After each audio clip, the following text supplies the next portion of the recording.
Hey guys, this is Lauren Lando from ESS. Today in the series of interviews that we're doing, I am here today with legendary strength coach Dr. Gene Coleman. Gene has served as the strength and conditioning coach for the Houston Astros for over 32 years and still is a consultant to the Texas Rangers, and he does a ton of different work with Major League Baseball Strength Coaches Association, where he provides content, education, and he really tries to build the practice and the practitioners to have a greater depth of education and a greater understanding of the sciences that we blend into performance training. It's an absolute honor to have him here. He's served as a mentor to me, and just his works has really set the stage for a lot of us. So thank you very much for joining us. Oh, thank you for having me. Absolutely. So I have a couple questions for you. I have a lot of personal questions I want to ask you. But when you're, first of all, how many, you've worked with a ton of Hall of Famers, I'm sure. Do you know how many off the top of your head? I think there's 7. 7 Hall of Famers. That's amazing. Amazing group of names. We won't even talk about the names, but just to know that there's 7 Hall of Famers is absolutely out of this world. What typical traits do you see with athletes who maybe make it to the all-star level or even to that Hall of Fame level? What are the characteristic traits that you tend to find and see? Well, I think number 1 is character, and number 2 is work ethic. And so, you know, if they have flaws in their character, if they have chinks in their armor, you know, we were talking about this just a moment ago, and you know, we don't want to upset people by saying fat kids, but you know, typically you always take the worst player and you put him in right field. You know, if you're picking up, you know, childhood games, you're choosing teams. And so what we find is if an individual has a chink in his character, you know, that is always going to come up at crunch time. You know, it's always going to be the ball's going to find the fat kid in crunch time. You know, and it's going to find his weakness, whether that weakness is, you know, that he's poorly prepared academically, or that he likes to socialize too much. You know, that's going to happen. The second thing you look for is work ethic. You know, we're looking for the guy that's the first one there and the last one to leave. He doesn't necessarily have to be the best athlete, because if you have to be the best athlete on the field, you know, then you know, there are a lot of guys that aren't going to be playing. Right. You know, we've all heard the story about Michael Jordan didn't make his junior high school basketball team. Well, hey, Tom Seaver and Roger Clemens, you know, they weren't the best players on their high school team. So we're looking for those guys that, you know, have the work ethic. And you know, when you look at a guy, and you go through baseball historically, you know, that's what you find. You know, if you find the guys, they were the first one there, they were the last one to leave, they were willing to do whatever it took at the time. I tend to find, you tell me what you think, that there's an element of just the guys who love the game. The guys who love the game will be there, first one's in, last one's out, but then there's also an element of the guys who understand, have that passion for the game, they become coachable. And to me, coachability is a huge one. Yeah, not only do you have to have the ability to learn, you know, but you have to have a willingness to learn. Willingness. And you know, we're getting ready to start spring training in about 20 days. And when they have their first full squad meeting, every manager, and I've seen a ton of them in both leagues, they will sit there and they will tell their players, here's what we want. We expect you to be on time, right? We expect you to have respect for the game, and we expect you to be a good teammate. You know, have respect for your teammates. And if you'll do those 3 things, if you will be on time, if you will have a respect for the game, and you will be a good teammate, you know, the rest of it will take care of itself. But you know, I've seen a number of players who, as you said, are not coachable. You know. Well, that's a recipe for success right there, those three qualities. So I have a question for you. Say I'm an aspiring strength coach coming out of my degree, and I'm really excited to maybe work in the minor leagues and maybe have dreams and aspirations to go to the major leagues. If you're the head guy, what are you looking for? Well, number 1, Major League Baseball has a minimum prerequisite, and so you know, you have to have a degree and you have to be certified by the NSCA. Okay. So, assuming you've got those things, the thing that I'm looking for is, I'm looking for the same thing in a strength coach that I'm looking for in a player. You know, I want that person that is high energy, the person that is willing to take direction, because you don't know everything when you walk through. And I'm looking for that person that is inquisitive. he asks a lot of questions. They want to learn. And then after that, I'm looking for somebody that has experience. I want somebody that can do it. And my philosophy has always been, if you can't do it, you shouldn't attempt to teach it. Love it. Because you're just going to embarrass yourself, and the players are going to look at you kind of funny, Yeah, and that's a very good point, because I think a lot of people, we always talk about this industry is kind of like who you know, but however, that first job, you've got to get your foot in the door some way, shape, or form. And to me, I always tend to look at the resumes a little bit longer if I'm hiring somebody based on persistency. How persistent were they? Did they call me? Did they follow up? Did they have a resume and a cover letter? Like, how professional were they, and were they persistent at knocking down my door? So now you are the strength coach, and now you're hiring your team underneath you.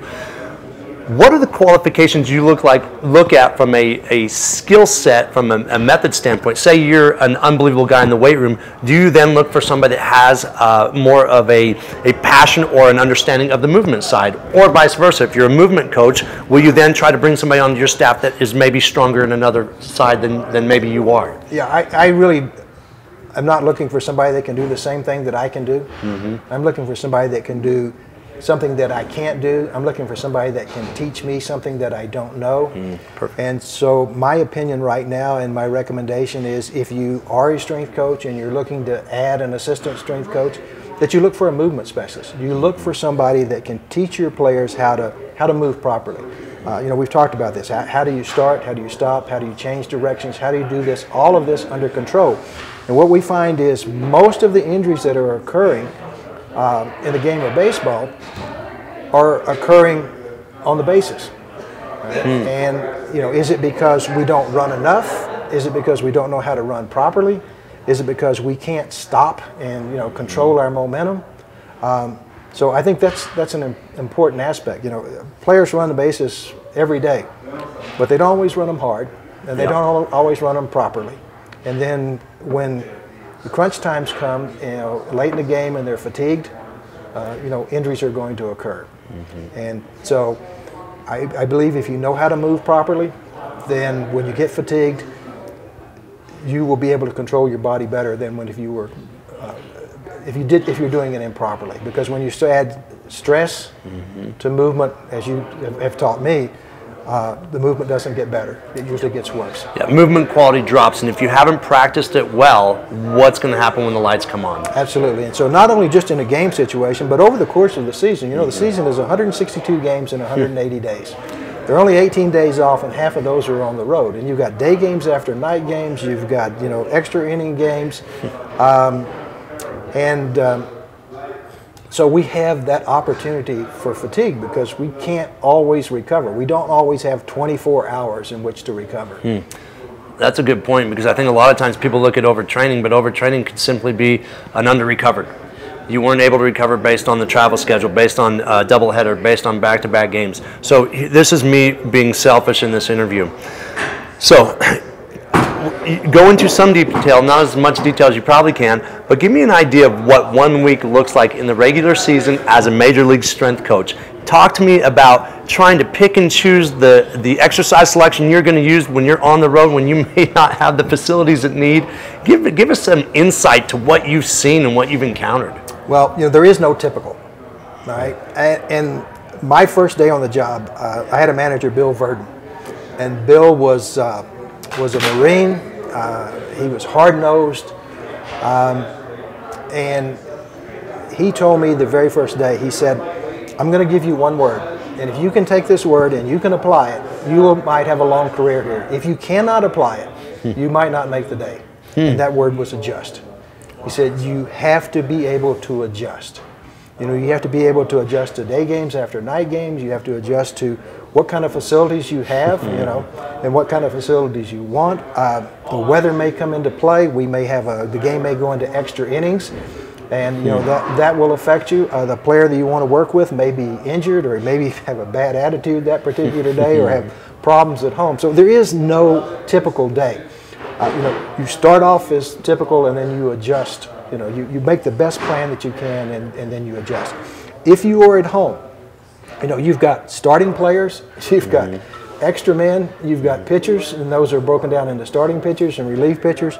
You've got 25 guys, you've got one facility, you've got you, and you got to figure out, how am I going to get the best workout in, for each of these 25 players, plus the 2 or 3 guys that are on the disabled list. Wow.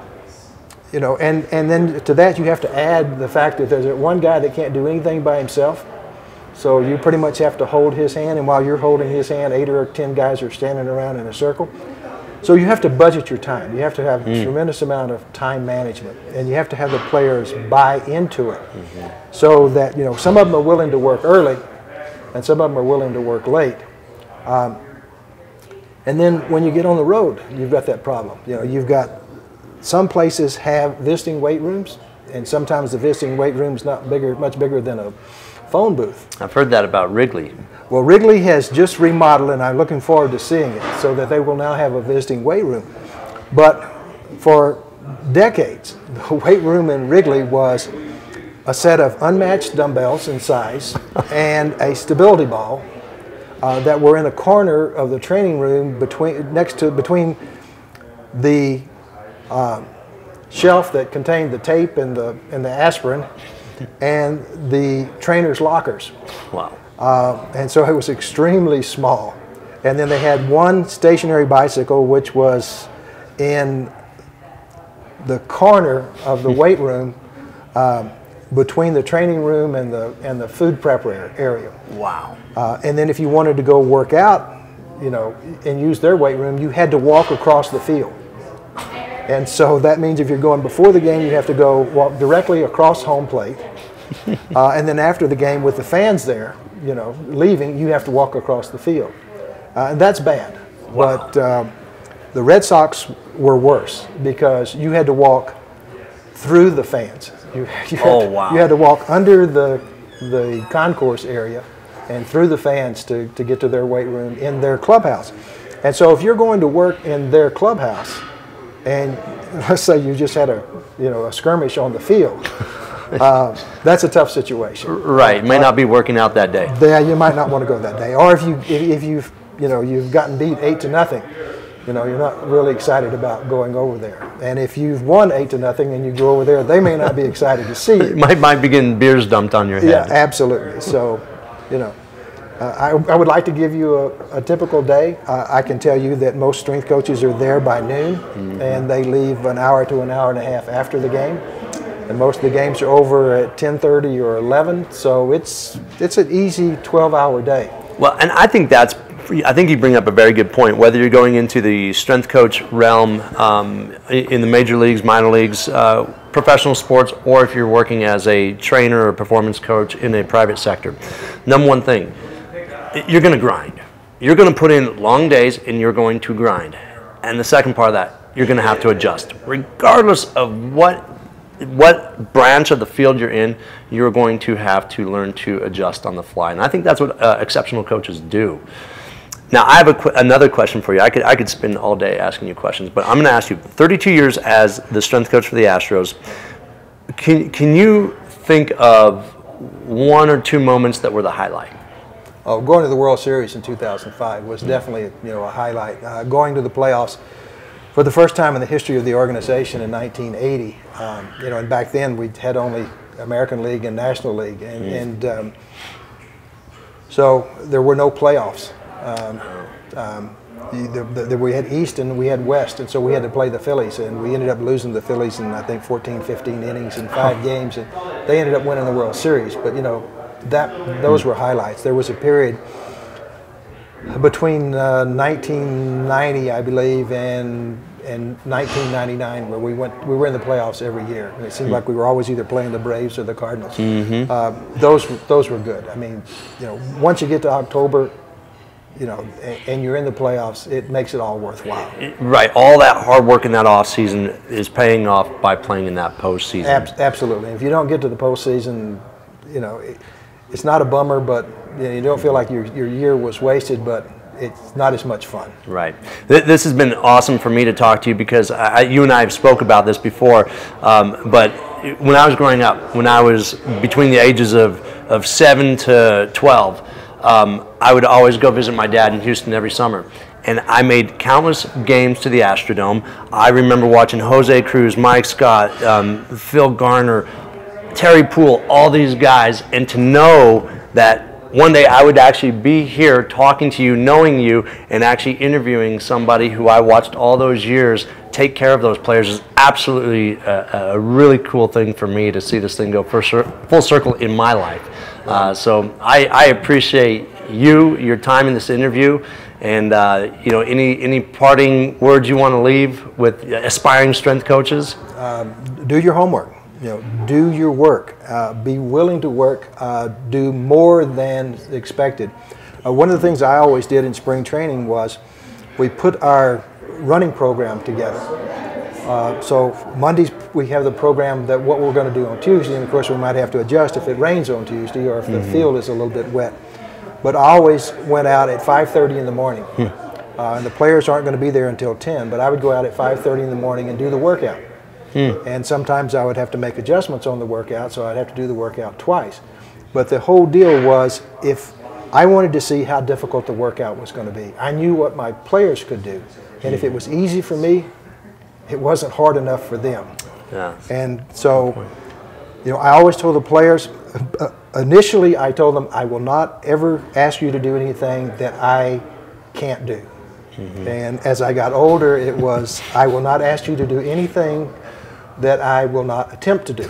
So, you know, they knew, you know, when I said, hey, it's time to run or it's time to do this, they knew that I'd done it.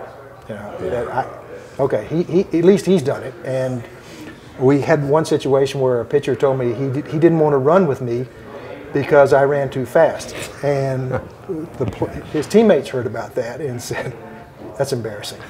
You know? Yeah, don't let the coach outrun you, right? Yeah, you know, especially at the age I was at the time. And, you know, that one statement and his teammates' reaction changed the work ethics of that kid around.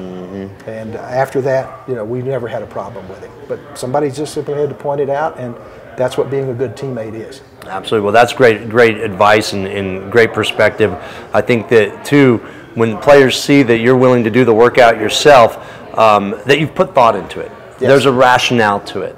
I think what it also does is it creates empathy, where if it's a very tough exercise workout, you know you went through it, and now when they get to the more difficult part of that workout, you can sit there and you can be there with them and say, hey, rep 8, it's going to get hard. I'm telling you what, you're almost there. You're almost to the end.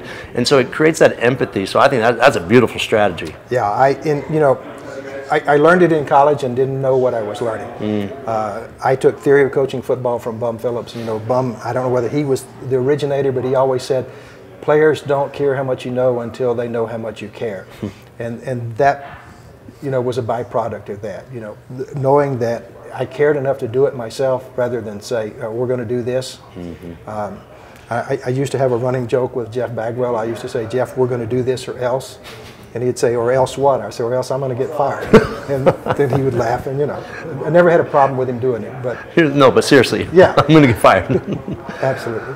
Well, that's awesome. I think that's a perfect way to wrap this up. You know, the athletes don't care what you know until they know you care. I think that's a perfect way to wrap this up.